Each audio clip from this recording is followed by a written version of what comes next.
owls that occasionally will come further south here. And one species is called the long-eared owl. It has been spotted in North Carolina before. There's a little bit of speculation that it might even be a little nesting here in some of the mountain areas or somewhere a little bit north. It's not been proven yet, it's just speculated. But the long-eared owl, which I don't have a picture of, looks a lot like a great horned owl, slimmer and smaller, but with much longer feather tufts sticking way up high. So they're pretty, but they look more like a great horned owl than anything, but smaller. So they have been documented here being a northern owl that sometimes comes further south, particularly if they have a bad winter up north. Prey items are hard to find, a lot of snow, dropping the rodent populations. Some northern species of owls have been known to filter down and come as far south as North Carolina, even further in the wintertime for a very short period of time. Also, another owl called the short-eared owl. I also have a picture of it, but you can imagine it looks a little bit like a long-eared owl or something like that, but with very short feather tufts and a lot smaller, just a little small owl. Has also been found here occasionally in the wintertime, but very rarely. So, and even into South Carolina, they've had a few reports of them, but that's on a very rare occasion. So they're not considered part of our normal owl population. And then there's one other owl species that has been spotted in North Carolina, even more rarely than the other two I mentioned. But last year was the year when you could have spotted one, because we had a very unusual year last year with this creature called the snowy owl. Okay, and snowy owls live up around the Arctic. They are like our far northern bird that nest in the Arctic, and they're about horned owls are about the size of that. A typical is 6 pounds there, whereas a big horned owl might weigh about 4 pounds. But a more likely, 3 to 4, 4.5 to 5 pounds or so, something like that. But pretty close to the size of a great horned owl. But the males being mostly solid white, females having a lot of barring on their feathers. The immatures have a lot of barring here too. So the immature females and males look very similar. But last winter, some of you may have known, we had a very unusual year, but you may not know why. But we had several snowy owls that were actually spotted in North Carolina. And there was one snowy owl wound up, one or two, on the island of Bermuda in the Atlantic Ocean. We had one that flew all the way to Jacksonville, Florida. And almost every state in the eastern seaboard had sightings of these snowy owls. Well, what happens is snowy owls live in the Arctic. They nest there in the tundra habitat on the ground, no trees there. And in the wintertime, when the going gets really tough and the cold weather, the winds, the snow, that sort of stuff, some of the immature birds that aren't quite the good hunters that they need to be to survive, some of them may fly a little further south, and they might wind up around the southern Canadian border. And a few are spotted there routinely in the winter.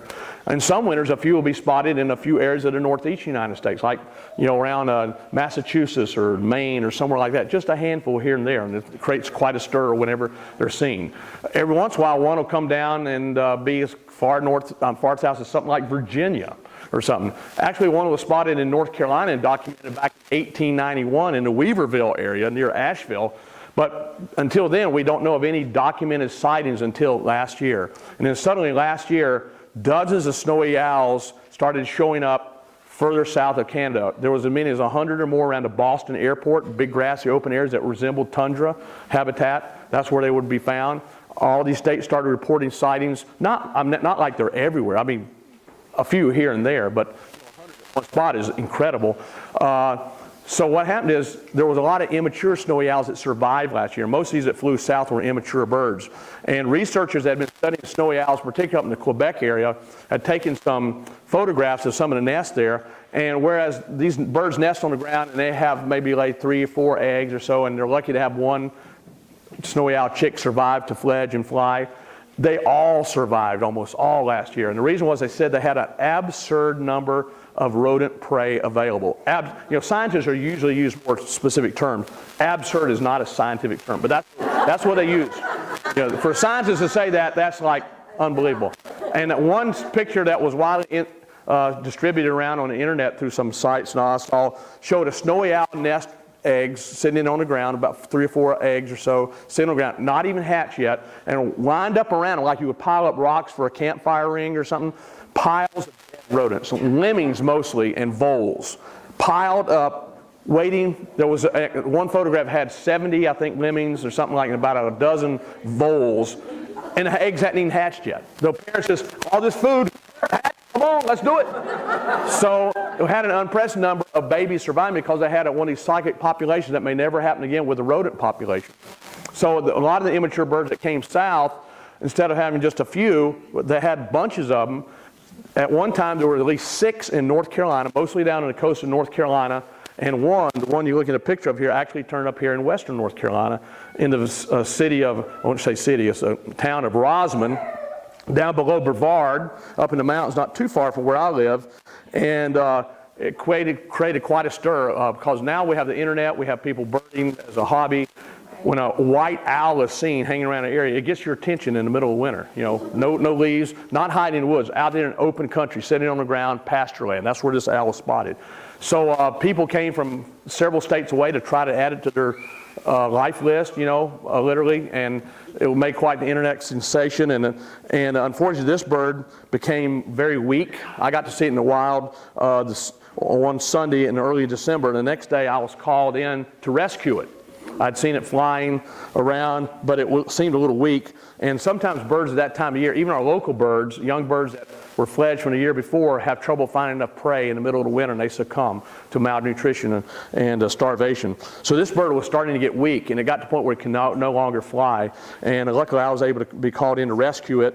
And it was probably would not have survived more than a few more days in the wild, because it was very, very weak, lost half of its body weight, had a high white blood cell count, whereas a lot of the other snowy owls in other areas actually were in pretty good shape. They actually were able to capture some, put radio transmitters on them to try to study their movements in the wintertime, and track them as they flew back north. A lot of them did not survive their trek to the south, though, but when this bird was rescued, at least 6 others were in North Carolina, mostly down around the Outer Banks and Outer Piedmont area. Another bird was found inland in the Kentucky area in the same condition this bird was. It did not survive, did die in captivity rehabilitation facility there. But I took in this bird and kept it for a few months. A lot of work with it, bring it back to health, and it's putting its weight back on. Finally got its white blood cell count back down to normal. We're looking at about a 30-day release window when we could probably get this bird back out in a while, but we're planning on maybe taking it all the way to Maine or southern Canadian border and releasing it there, fly the last 1,000-mile journey, hopefully back home. But then something happened. We don't know what happened, but it might have had a reaction to the medications it was on, but it suddenly had a withered toe that lost its circulation to it, and the toe, despite surgery, ended up having to be amputated, which means it lost one of its weapons. And then on another foot, the same thing happened with another toe. It had to be amputated and it lost its weapon. And before that, it actually lost permanently another talon and a talon bone on another foot. So it had 3 weapons out of its 8 weapons gone. That's too much of a disability when you have to make your living killing things with your feet. So at the last moment, this bird became unreleasable, and now I'm working with it in hopes that we can glove train it, and it's been permitted already by U.S. Fish and Wildlife Service, so that hopefully maybe one day I'll be able to stick a snowy owl on a branch up here, and people can see not only a great horned owl, but its far northern cousin, the snowy owl, as well. So that's been a real neat thing, and we nicknamed this bird Tundra, and it's created quite a stir, because being the fact that snowy owls are normally very rare this far south. But last year was a year of the snowy owl, but it may never ever happen again, and probably will be the last snowy owl I'll ever get a chance to work, unless I move to Alaska. Yes, yeah. So if you read about a snowy owl in western North Carolina, that's it. Okay, so that's said, I'll kind of wind things up here.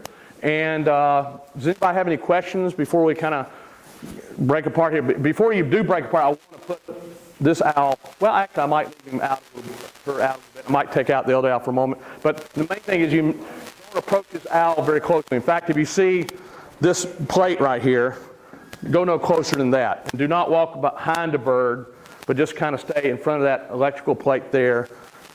Pretend where it got a line straight across there. In fact, I'll make a line there. I'll make a line there just to be on the safe side, because if we approach the birds too closely, they get frightened. We don't want to go behind them. But if we stay a few feet away from them and move slowly, then you can get a little closer. You can take a photograph, and I'll be answering a few questions if you like to. Also, there's a few things on the table there you might want to look at.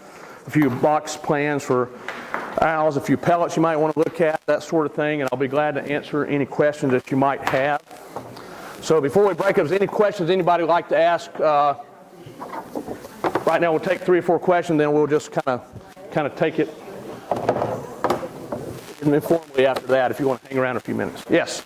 I was wondering in Saluda, and I saw this owl. He's big, as big as this one, or taller, but real slim, and a gray color. And somebody said it was a northern one that sometimes comes down this way. What happens a lot of times, you know, some owls are hard for people to identify if you're not very used to owls, and a lot of times people see barn owls, they think they're snowy owls because they just see the white part, you know. But it was slim and gray, chances are it might have been a barred owl. That would be what I would think. But you got to look and see if the feather tufts, you know, that's a big thing. And but he was very, I have a barred owl at my place. Yeah. But also owls are funny. You know, a lot of times people see this owl and say, I've seen bigger great horned owls. I saw one sitting on the ground that was that tall. You know, we imagine things. I'm not saying you're imagining. But what I'm saying is, the owls are one of those birds that posture. And when I walk in the cage to get this bird is actually this tall because she pulls herself up on her feet and pulls her feathers up, you know, and she looks intimidating, you know. And when she wants to hide or she goes down like this, pulls her feathers in, and she looks half as small again, you know. And screech owls are famous for doing that. If they're frightened of anything like a bigger bird, they'll close their eyes and look at a little slit. They'll pull their feathers up to kind of make an angular shape. They'll pull their feathers in like this, and they look, a bird that's this tall is suddenly this tall and that big around. You know, it's just, so with all those feathers, they posture. So depending on where you see a bird, it can look like another species. It look like a totally different animal, just whether it's relaxed, pulling up. So when you see a bird like that, it might very well have been a barred owl, but it's pulled its feathers in really tightly for some reason, you know, and it could be a barred owl that doesn't look like the barred owl you see. One that would fit that description. So what was that? I said one that would fit the description from up north. Well, there is a great gray owl that's found up north, and they've never been spotted in North Carolina, but they look more like a barred owl, and they don't have feather tufts, but their body is actually bigger than a great horned owl, but they're lighter in weight than a great horned owl. So, but if it had a really rounded face and it was gray, you know, I would suspect it had, and it was of any size, I would suspect it would have to be a barred owl, you know. So. What can we do to support owls in this area? If we have a little bit of land or a larger piece of land? Yeah, good question. One thing is to look at your land and manage it for not only owls, but for other wildlife. Leave wild places, you know, have areas, but also maybe have those brushy areas where rodents and rabbits need to have to live, and that is prey for these birds. On top of that, look at nesting sites. You don't have perfect nesting sites in terms of hollow tree cavities.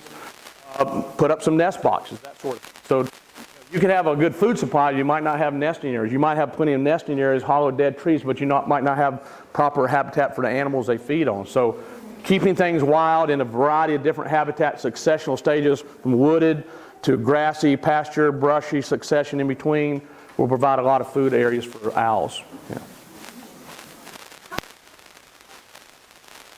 I've got about a dozen birds that are unreleasable right now. And you have like Yeah.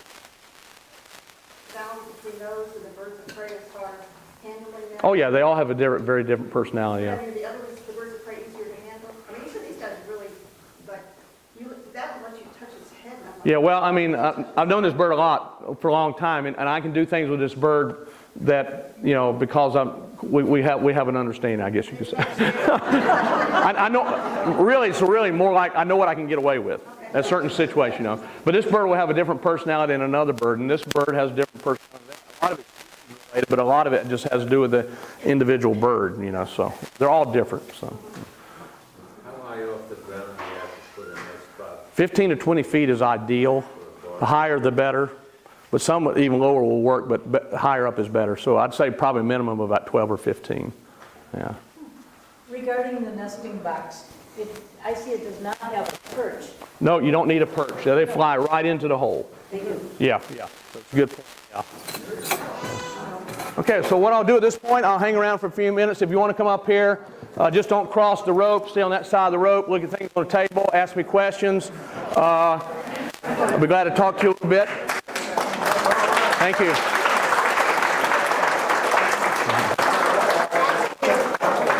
I have 3 chickens laying hens, and I've read that sometimes playing music